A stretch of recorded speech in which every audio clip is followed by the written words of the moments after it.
هلو أعوذ بالله من الشيطان الرجيم بسم الله الرحمن الرحيم أعوذ بالله من الشيطان الرجيم بسم الله الرحمن الرحيم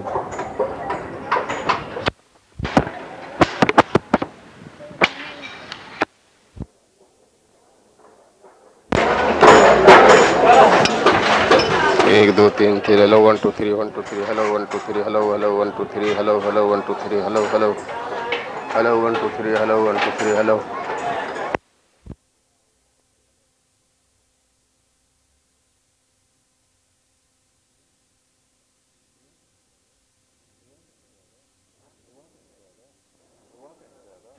دعا کہیں زیادہ ونستعينه ونستغفره ونؤمن به ونتوكل عليه ونعوذ بالله من شرور أنفسنا ومن سيئات أعمالنا من يهده الله فلا مضل له ومن يضلله فلا هادي له ونشهد أن لا إله إلا الله وحده لا شريك له ونشهد أن سيدنا ومولانا محمدا عبده ورسوله صلى الله تعالى عليه وعلى آله وصحبه أجمعين أما بعد فأعوذ بالله السميع العليم من الشيطان الرجيم بسم الله الرحمن الرحيم قال رسول الله صلى الله عليه وسلم أدبني ربي فأحسن تأديبي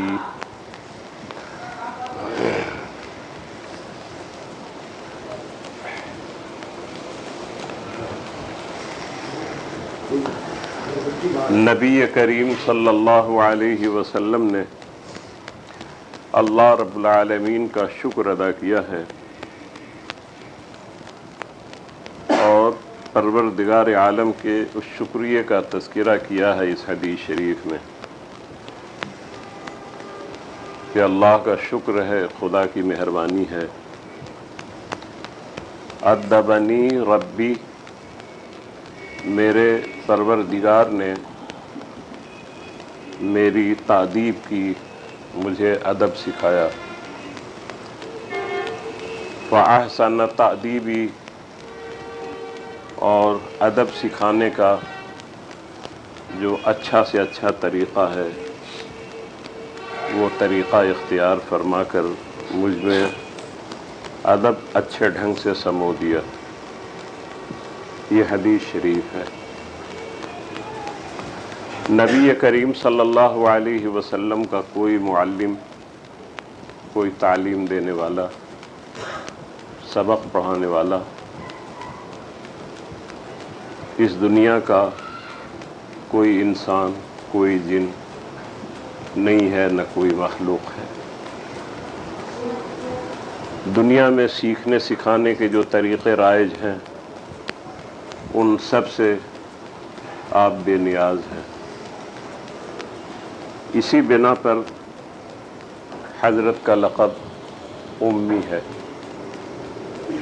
یعنی جس طرح سے ماں اپنے بچے کو جنتی ہے اور وہ حالت پیدائشی رہتی ہے مادری، تو جناب رسول اللہ صلی اللہ علیہ وسلم اسی مادری حال پر ہیں، لیکن پروردگار عالم نے آپ کو خلقت کی رہنمائی کے لیے نور مجسم بنایا تھا۔ نور روشنی کو کہتے ہیں۔ نبی کریم صلی اللہ علیہ وسلم کی نورانیت رہنمائی کے اعتبار سے ہے۔ نبی کریم صلی اللہ علیہ وسلم کو قرآن میں بھی اللہ رب العالمین نے نور کہا ہے، اور قرآن نے خود قرآن کو بھی نور کہا ہے۔ نبی کریم صلی اللہ علیہ وسلم قرآن کریم لوگوں میں پھیلانے والے ہیں، تو اس نور الہی کے لیے آپ ذریعہ بنے، آپ کی معرفت یہ رحمت انسانوں میں آئی۔ کتاب کے نور نے لوگوں کو روشنی ہدایت کی عطا فرمائی، لیکن وہ ایسی کتاب ہے کہ وہ کتاب حضرت کے قلب مبارک پہ اتری۔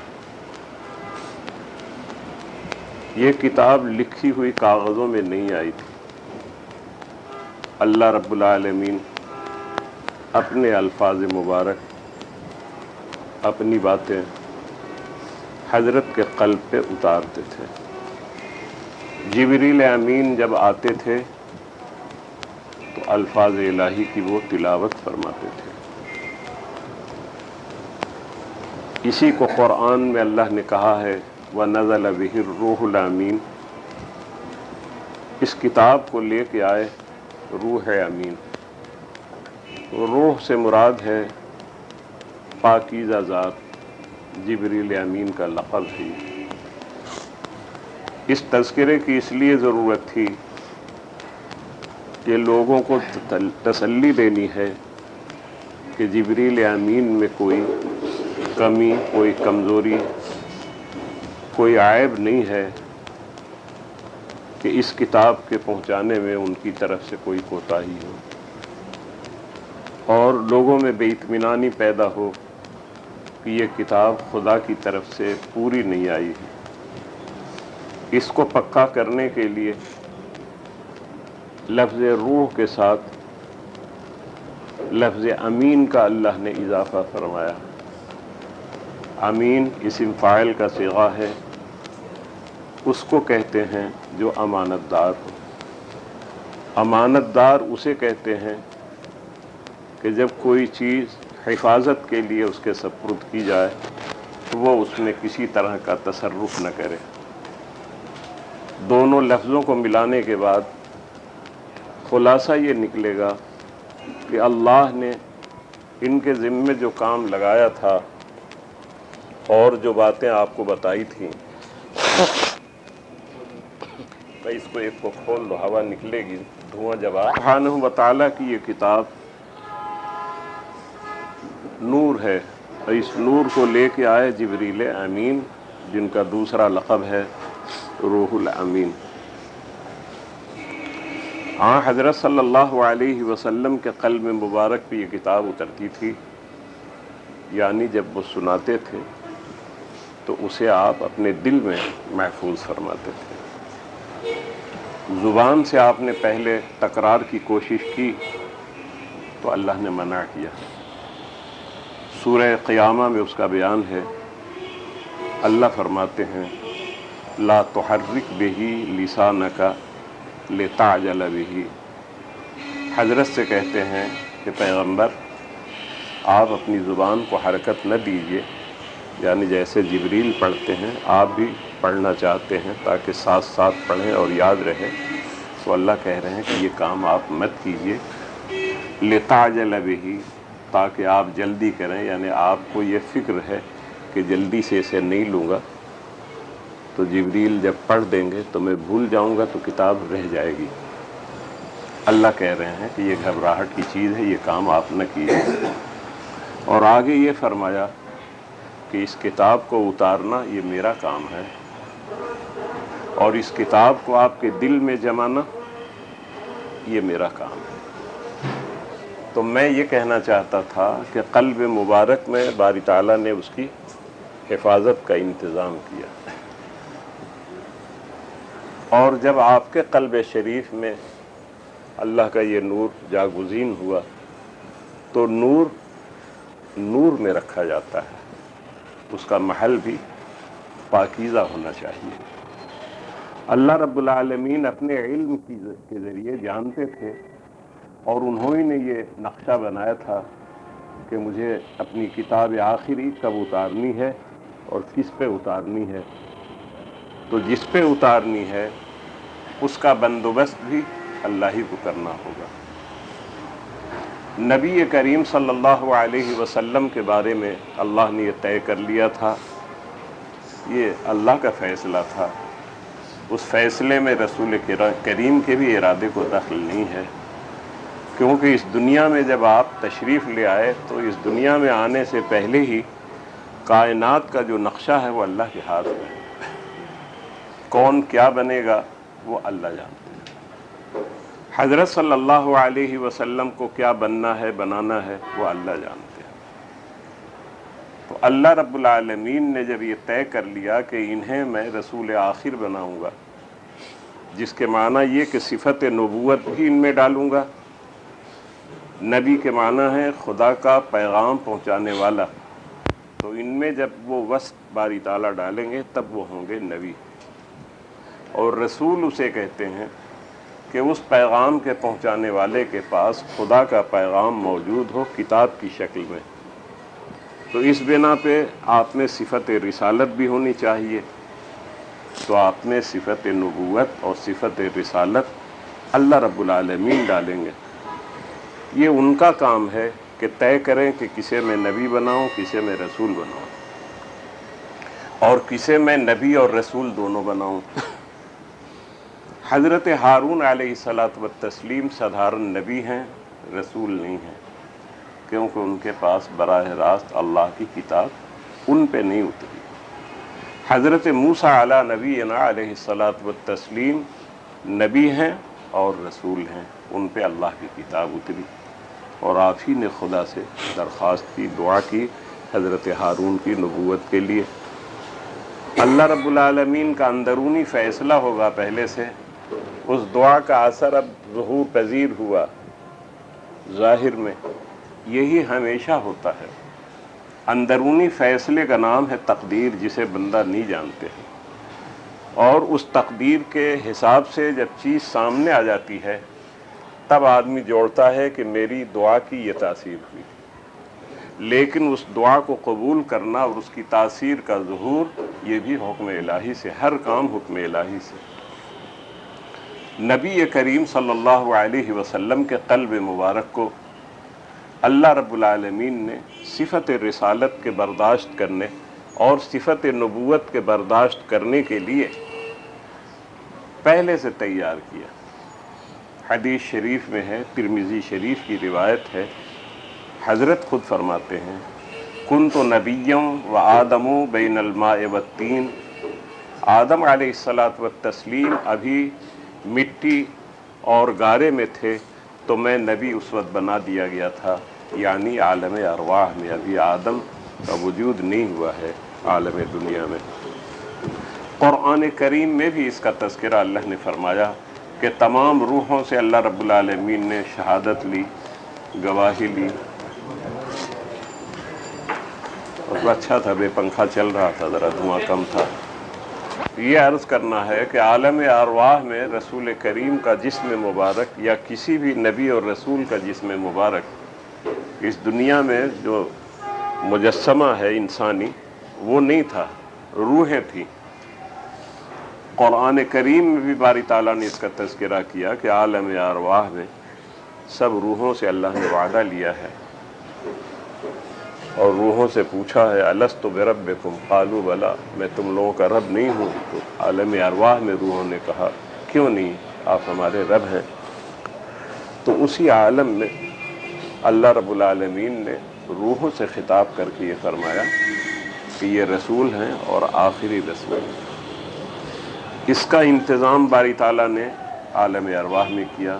پھر روحوں کے دیس سے جب لوگ آنے لگے حضرت آدم کی نسل سے، ان کی ریڑھ کی ہڈی سے، تو اسی میں نبی اور رسول اور دنیا کے دوسرے انسان متواتر تابڑ توڑ پیدا ہوتے رہے، اور حضرت صلی اللہ علیہ وسلم کے وجود مسعود کے آنے کا جب ٹائم ہوا تو حکم الہی سے آپ تشریف لے آئے۔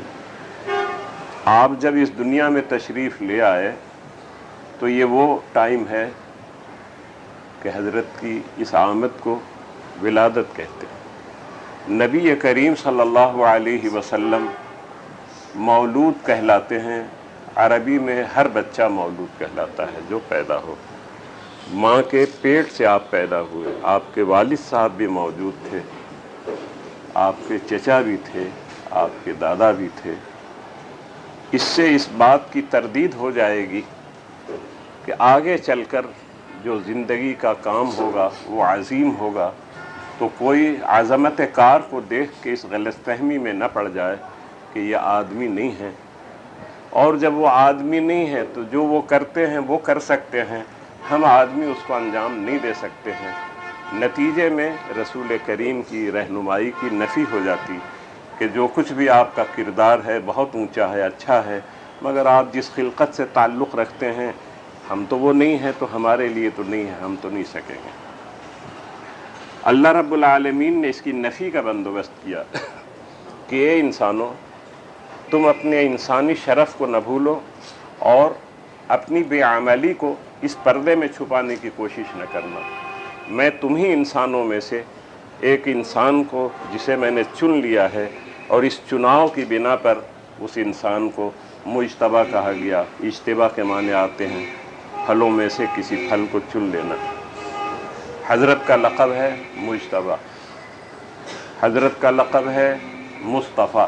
استفاء کے معنی بھی آتے ہیں برگزیدہ، چھانٹ لینا، چن لینا۔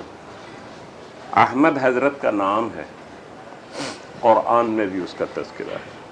محمد حضرت کا نام ہے، محمد الرسول اللہ، قرآن میں تذکرہ ہے۔ قرآن نے ہمیں یہ عقیدہ بتایا کہ یہ کتاب لوح محفوظ میں جیسے تھی ویسی ہی اب موجود ہے۔ اس کا مطلب کا یہ نہیں نکلے گا کہ لوح محفوظ میں جب قرآن لکھا ہوا تھا تو اس میں محمد الرسول اللہ بھی لکھا ہوا تھا۔ حضرت عیسیٰ علیہ الصلاۃ والتسلیم کی پیشین گوئی قرآن نے کی ہے، وَيَأْتِي مِن بَعْدِي اسمہ احمد۔ اس پیشین گوئی کو قرآن نے نقل کیا ہے، اس کی یہ معنی کہ یہ بھی لوح محفوظ میں تھا۔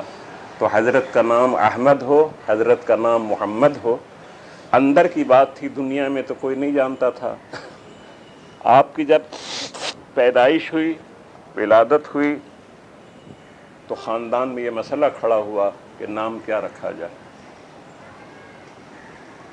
اللہ اتر کے زمین پہ نہیں آتے ہیں، اللہ کا کام ہے کہ بندوں کے دلوں میں ڈالتے ہیں، اور جب وہ چیز ہو جاتی ہے اور فیصلے الہی کے مطابق ہو، اس کا جب ظہور ہوگا تو اس سے اس کی تصدیق ہو جائے گی۔ القاء الہی، خدا کی طرف سے دل میں ڈالنا ہوا آپ کے دادا کے دل میں، انہوں نے نام رکھا محمد۔ حضرت کے اس نام رکھنے سے پہلے کسی کا نام اس علاقے میں محمد نہیں تھا، لوگ جانتے بھی نہیں تھے۔ لفظ محمد کا ترجمہ ہوا وہ ذات کہ جو تمام صفتیں اچھی اپنے اندر رکھتی ہوں اور لوگ ان اچھی صفتوں کی وجہ سے اس کی تعریف کریں۔ آگے کیا باتیں ہوں گی، ایک بچہ ہے، کسی کو کیا معلوم کہ اچھے کام کرے گا اور اچھی صفتیں ہوں گی، لیکن خدا کو معلوم تھا اور خدا اس کا بندوبست کر چکے تھے۔ تو خدا نے نام وہ رکھوانا چاہا جو لوح محفوظ کے فیصلے کے مطابق ہے، تو دادا کے دل میں ڈالا، انہوں نے محمد نام رکھا۔ اب وہ ٹائم آیا کہ اللہ رب العالمین نے آپ کی ولادت باسعادت کے بعد اس بشری مجسمے کو ان پاکیزگیوں کے ساتھ متصف کرنے کا ظہور شروع کیا جو عام بچوں میں وہ چیزیں نہیں ہوتی۔ عام بچے آدمی کے بچے، حضرت بھی حضرت عبداللہ کے صاحبزادے، حضرت آمنہ کے بیٹے، خواجہ عبد المطلب کے، خواجہ ابو طالب کے پوتے بھتیجے، لیکن آدمی ہونے کے باوجود اللہ رب العالمین نے انتظام کیا تھا کہ ان کو ایسا پاک صاف رکھنا ہے کہ اس پاک جسم کے اندر میں اپنے اس نور کو اتاروں گا جس کو خدا نے کہا ہے قرآن کریم، لقد جاءکم من اللہ نور، لقد جاءکم من اللہ نور و کتاب مبین، یہ دو صفتیں ہیں۔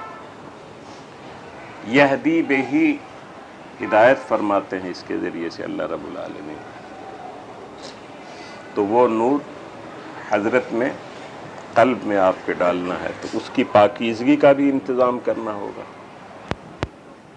نبی کریم صلی اللہ علیہ وسلم کے جسم اطہر کو اللہ رب العالمین نے جملہ امراض جسمانی جو عیب سمجھے جاتے ہیں، اس لفظ عیب کو یاد رکھیے گا، جیسے کوڑھ، برس، اس زمانے میں بھی ان بیماریوں کو لوگ عیب سمجھتے تھے۔ بھینگا پن، آنکھ ایک ٹیڑھی ہے، لنگڑا پن، رب نے کسی نبی کو بھی عیب دار جسمانی اعتبار سے نہیں پیدا کیا، یہ تاریخ انبیاء ہے۔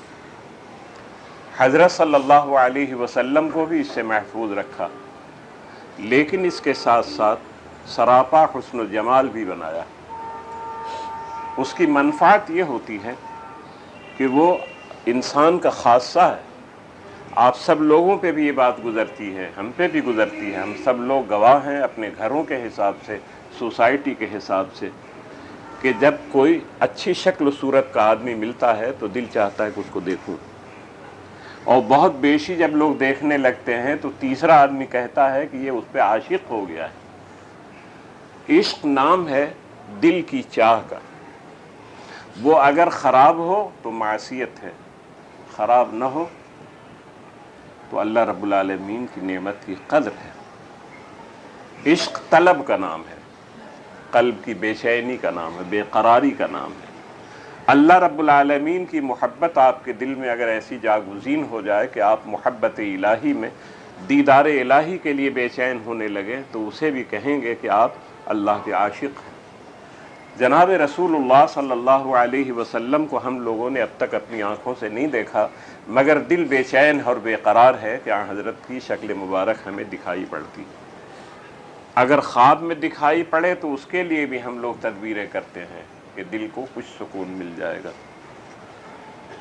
اور اگر یہ بھی نہ ہو تو اس کا اطمینان ہے کہ ایمان پہ خاتمہ ہو تو سب سے پہلے اپنی قبر میں ہم حضرت کی زیارت کریں گے، ہم سے پوچھا جائے گا دکھا کہ یہ کون ہے، ہم میں ایمان ہے تو ہم کہیں گے کہ ان کا اسم گرامی یہ ہے اور ہم نے ان کا کلمہ پڑھا ہے، ان کے بتائے ہوئے طریقے پہ ہم نے چلا ہے، ہم چلتے رہے ہیں۔ حشر کے میدان میں جناب رسول اللہ صلی اللہ علیہ وسلم کو ہم دیکھیں گے، اس مقام رفیع پہ دیکھیں گے جس مقام پر اللہ رب العالمین نے کسی نبی کو جانے کا بندوبست نہیں کیا بجز سرکار دو عالم صلی اللہ علیہ وسلم کو، جس کو مقام محمود کہتے ہیں۔ اللہ رب العالمین نے بنو اسرائیل میں حضرت کو حکم دیا، اقم الصلاۃ لدلوک الشمس الی غسق اللیل وقرآن الفجر ان قرآن الفجر کان مشہودا ومن اللیل فتہجد بہ نافلۃ لک عسیٰ ان یبعثک ربک مقاما محمودا۔ اللہ فرماتے ہیں کہ مقام محمود پر آپ کو میں پہنچاؤں گا۔ یہ مقام محمود لفظ مقام کا ترجمہ ہے کھڑے ہونے کی جگہ، محمود جس کی تعریف کی جائے، وہ ایسی جگہ ہے کہ وہ خود صاف ستھری جگہ، اور وہاں جب حضرت کھڑے ہوں گے تو ساری خلقت جو بھی حشر میں ہو وہ لوگ آپ کی تعریف فرمائیں گے۔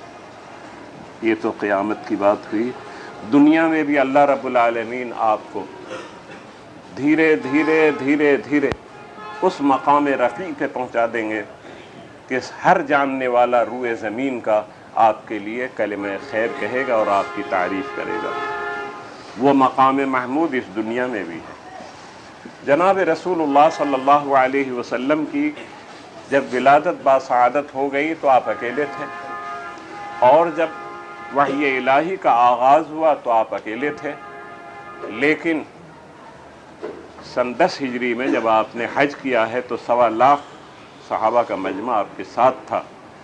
ظاہر ہے کہ وہ صحابہ جو بوڑھے ہوں اور اپنے گاؤں میں رہ گئے ہوں وہ گھروں میں ہوں گے، ان کی تعداد الگ ہے۔ بہت ساری خواتین اپنے گھروں میں ہوں گی، ان کی تعداد الگ ہے۔ بہت سارے بیمار اپنے گھروں میں ہوں گے، وہ صحابہ ہیں، ان کی تعداد الگ ہے۔ بہت سارے بچے ہوں گے جو باہوش ہوں گے اور اس سفر میں شریک نہیں ہوئے، تو 1.25 لاکھ صحابہ کی کل تعداد نہیں ہے، حاضرین کی تعداد ہے۔ پہلے اکیلے تھے، سارے مکے نے مل کے گالیاں دی، الا ماشاء اللہ چند آدمی آپ کے ساتھ لگے۔ ابتدا کام کی جب ہوئی تو گالیوں سے لوگوں نے تواضع کی، پھر دھیرے دھیرے اللہ رب العالمین نے ایسا بندوبست کیا کہ وہیں مکے میں چاہنے والے اور فداکار بھی تیار ہو گئے۔ پھر حالات ایسے ہوئے کہ مکہ جو اپنا وطن تھا اسے چھوڑنا پڑا حکم الہی سے۔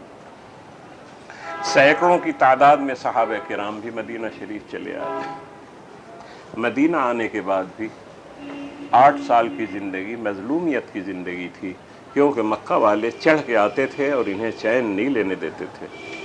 یہ میں سنا رہا ہوں کہ دیکھیے یہ تاریک پہلو ہے دنیا کی نگاہ میں، کہ گھر چھوٹ گیا، تکلیفیں ہو رہی، کھانے کو نہیں مل رہا، بڑی تکلیفیں اٹھا رہے ہیں، کیا یہ کام ہے، اس کام میں یہی ہوگا۔ اللہ رب العالمین بشارت دے چکے ہیں کہ مکہ والے آپ کو نکالیں گے۔ یہی آیتیں جو میں نے پڑھی، اس کے پہلے آیت میں تذکرہ ہے کہ بلا شبہ یہ لوگ اپنے آپ کے پیروں کو ہلا دینا چاہتے ہیں مکے میں، اور لیخرجوک، اور آپ کو لیخرجوک عنہا، اور اس زمین مقدس سے یہ لوگ آپ کو نکال دیں گے۔ تو اس کی فکر اگر لاحق ہو جاتی تو حضرت ہمیشہ اسی میں رہتے کہ بھائی مکے سے ہم کیسے نکالے جائیں گے، یہاں رہنے کا بندوبست کرو، تو کام چھوڑتے۔ اللہ نے کہا کہ نہیں، آپ کام میں لگے رہیے، اقیم الصلاۃ، یہ اس کے ساتھ لگی ہوئی آیت ہے، اور خبر دی کہ ان سب حالات کے باوجود مستقبل روشن ہے۔ چنانچہ ایسا ہوا کہ سن 8 میں جناب رسول اللہ صلی اللہ علیہ وسلم بحیثیت فاتح مکہ جب مکے میں تشریف لے گئے تو وہی لوگ تھے جنہوں نے برا بھلا کہا تھا، سب سر جھکائے بیٹھے ہوئے ہیں، اور حضرت نے پوچھا کہ میں تم لوگوں سے کیا معاملہ کروں، تو ان لوگوں نے جواب میں کہا کہ آپ شریف ہیں، شریف کے بیٹے ہیں، شریف کے بیٹے ہیں۔ کیا مطلب اس کا؟ کہ آپ اچھا کام کریں گے، اچھا سلوک ہمارے ساتھ کریں گے۔ یہ کلمہ ان لوگوں کی طرف سے کلمہ تعریف ہے یا نہیں، کہ آپ کریم ہیں، کریم کے بیٹے ہیں، کریم کے بیٹے ہیں، اور آپ کا کام ایسا ہوگا ویسا ہوگا۔ تو مکے میں اب جب واپسی ہوئی تو آپ کا درجہ کیا ہے؟ محمود، مقام محمود پہ آپ ہیں۔ پھر اللہ رب العالمین نے اس اسلام کے جھنڈے کو ایسا بلند کیا کہ آج روئے زمین کا کوئی خطہ ایسا نہیں ہے جہاں آپ کا کلمہ نہ پڑھا جاتا ہو۔ لا الہ الا اللہ محمد الرسول اللہ، کلمہ طیبہ آپ کے اونچے مقام کے اعتراف میں ہماری طرف سے ہے۔ تو آج روئے زمین پر جو بندہ بھی جہاں بستا ہے، جتنے بھی کلمہ پڑھنے والے ہیں، رسول کریم کے اس اونچے مقام کا اعتراف کرتے ہیں۔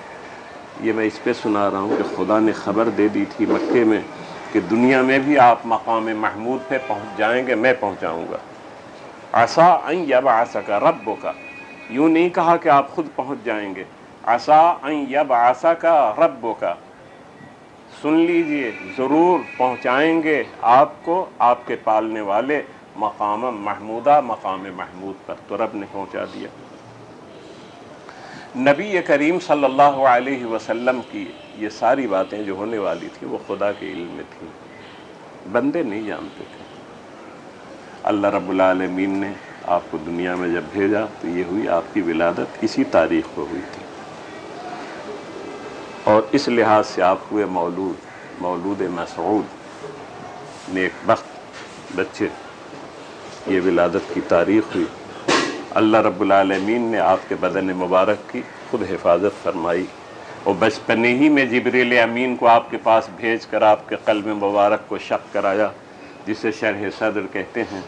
وہ حضرت حلیمہ سعدیہ کے گھر قصہ پیش آیا تھا جب حضرت جنگل میں بکریاں چرانے تشریف لے گئے تھے۔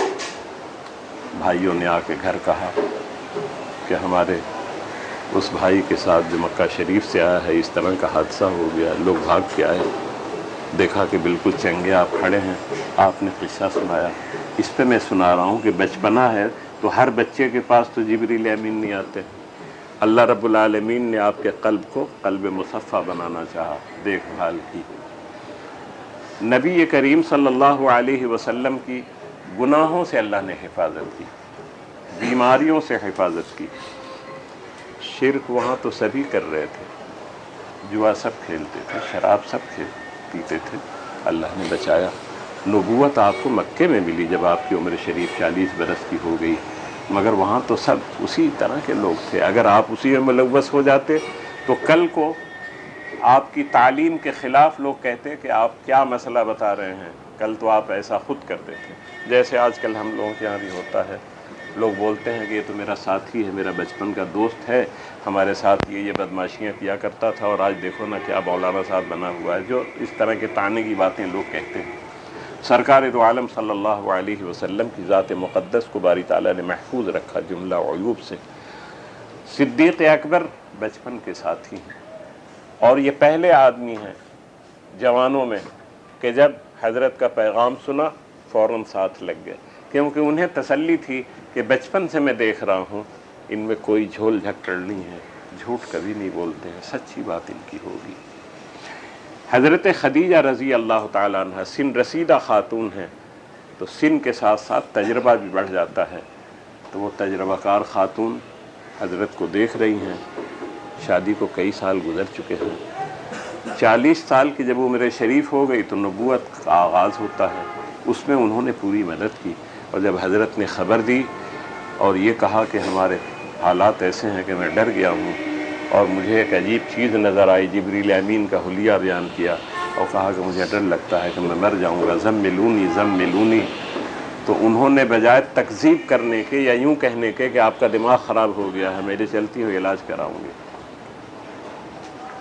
انہوں نے فوراً قسم کھائی اور کہا کلا واللہ، ہرگز ہرگز نہیں، خدا کی قسم، یعنی جو آپ فرما رہے ہیں کہ ایسا ہوگا کہ آپ ہلاک ہو جائیں، تو کہہ رہے ہیں کہ لا، ایسا نہیں ہوگا۔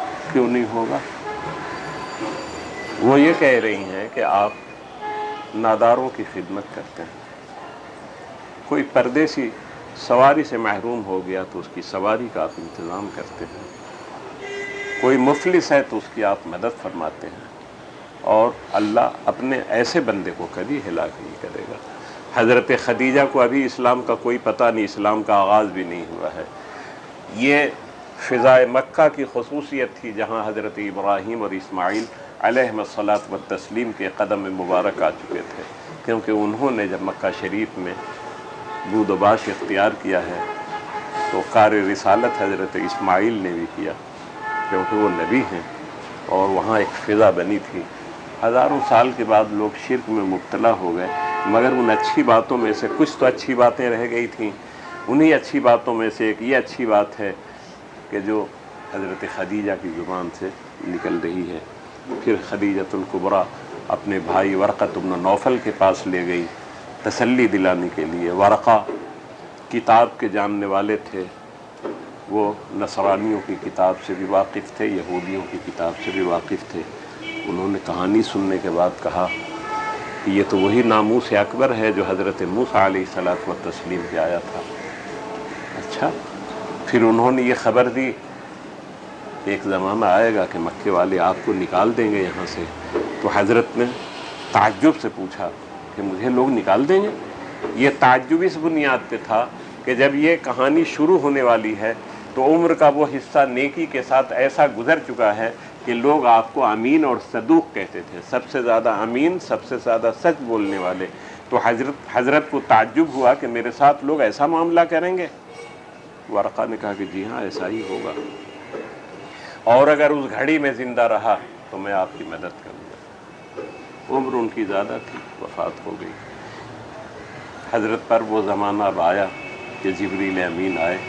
یہ میں سنا رہا ہوں بتانے کے لیے کہ خدا نے اس طرح سے آپ کی حفاظت کی کہ بیوی بھی عیب نہیں نکال سکی، دوست بھی عیب نہیں نکال سکتا۔ اور حضرت صلی اللہ علیہ وسلم نے جب اعلان کیا ہے کہ ہمارے پاس جبریل آئے اور یہ کہا ہے، تو فوراً لوگوں نے قبول کیا۔ یہ دلیل ہے آپ کے مجسمہ کے پاکی اور صفائی کی۔ اسی پاک مجسمے کے اندر جو دل ہے، اس دل کو اللہ رب العالمین نے اپنی وحی کا محبت بنایا، وحی الہی کا نزول اس پہ ہو۔ نبی کریم صلی اللہ علیہ وسلم کے قلب کو باری تعالیٰ نے مضبوط بنایا کہ آپ برداشت کر سکیں۔